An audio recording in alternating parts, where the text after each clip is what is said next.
ড্রাইভারের নাম আমরা তো এই এনারা এই যে মৎস্যজীবীরা যারা আছেন এই ট্রলারে এই মাছটা পড়েছেন, ওনারা যত্ন সহকারে এনেছেন। এটা কালকে অকশন মার্কেট দীঘা মোহনাতে এটা অকশন হবে। দেখা যাক ওখানে কিরকম দাম ওঠে এই দীঘা মোহনা অকশন মার্কেটে। আপনার নাম? আমার নাম গোবিন্দচন্দ্র মণ্ডল। আপনি এই ট্রলারেই এই ট্রলারে কাজ করেন?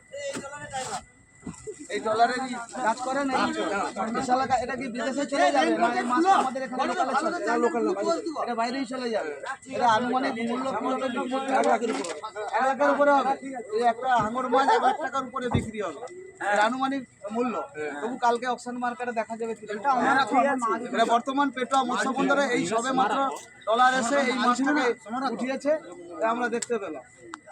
ড্রাইভারের নাম আমরা তো এই এনারা এই যে মৎস্যজীবীরা যারা আছেন এই ট্রলারে এই মাছটা পড়েছেন, ওনারা যত্ন সহকারে এনেছেন। এটা কালকে অকশন মার্কেট দীঘা মোহনাতে এটা অকশন হবে।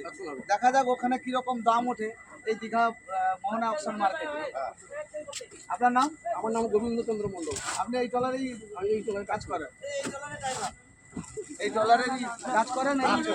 বিশাল এটা কি বিদেশে চলে যাবে না এই মাছ আমাদের এখানে লোকালে চলে? লোকাল না, এটা বাইরেই চলে যাবে। এটা আনুমানিক মূল্য কি হবে? 1 লাখের উপরে হবে। এই একটা হাঙর মাছ 1 লাখ টাকার উপরে বিক্রি হবে। এর আনুমানিক মূল্য। তবু কালকে অকশন মার্কেটে দেখা যাবে কি। এটা বর্তমান পেটোয়া মৎস্য বন্দরে এই সবে মাত্র ডলার এসে এই মাছটাকে উঠিয়েছে, আমরা দেখতে পেলাম।